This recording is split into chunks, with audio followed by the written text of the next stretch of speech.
Topic that I was really interested in from when we started learning about it in the geography textbook was slum development, and I was really interested in it because I've been doing some traveling with my family and I've seen kind of a lot of poverty, and I was just wondering kind of more about it.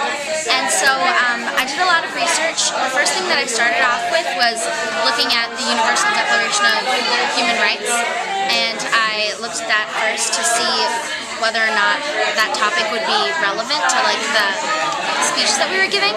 So I looked at that and I found that in Article 25, every person was kind of supposed to have a right to proper housing and medical care and food and clothing and just proper supplies for life.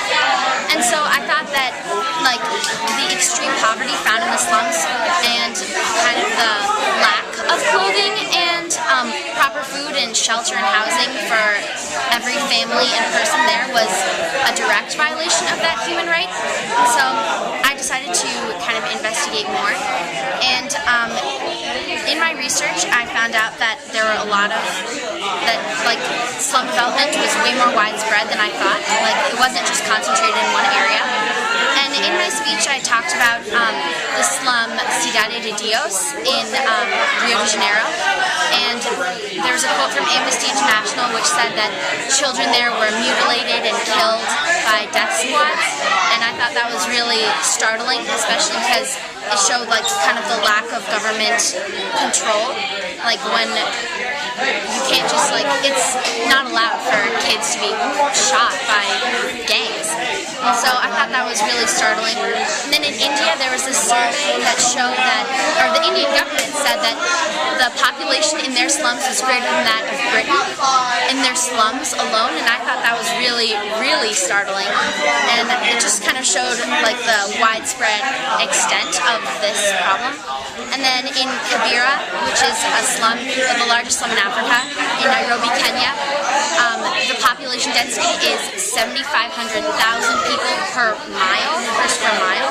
So that was just really astounding to show that that many people were all crowded in one area in this extreme poverty. And so I think it just is kind of like those facts and those like the international part of it is just really interesting, and I think like everybody kind of needs to know that it's more of a widespread problem. And then another thing that I found out was that there were more like that the consequences of like, or not the consequences, but like the reasons that slums were kind of developed was because there was large-scale rural to urban migration.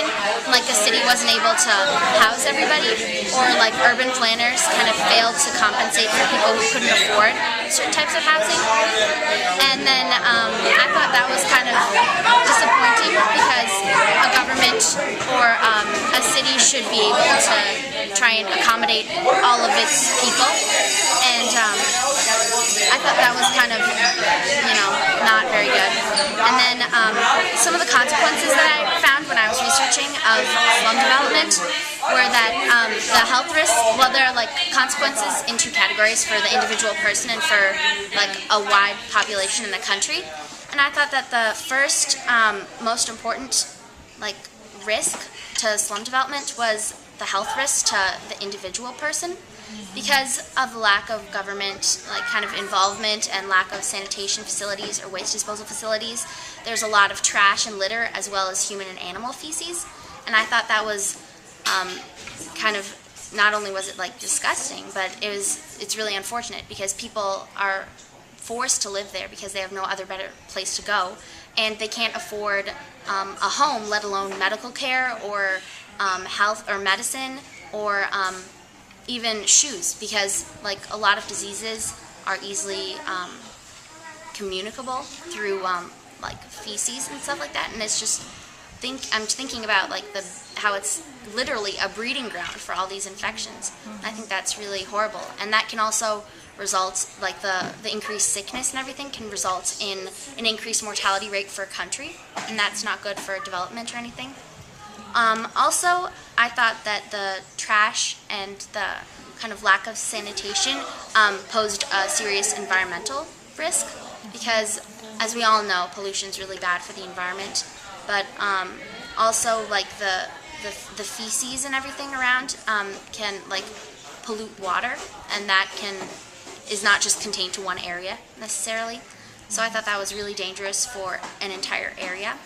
And then another thing I thought was bad about the slums were the economic kind of circumstances, because the people were just so entrenched in this poverty, and it was just kind of startling. And another thing I talked about before with the Amnesty International quote was that kind of the extreme poverty can lead people to do desperate things.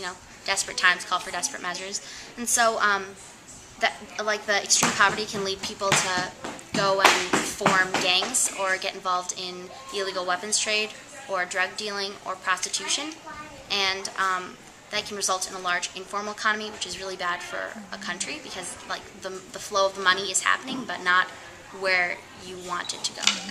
So I think all of those things are really bad for a person because they shouldn't have to resort to prostitution or joining a gang, which does horrible things to people, in order to keep food on their tables or live in a place which is not even a home. So yeah, I thought that was really interesting, and that's what I learned from my speech. Good.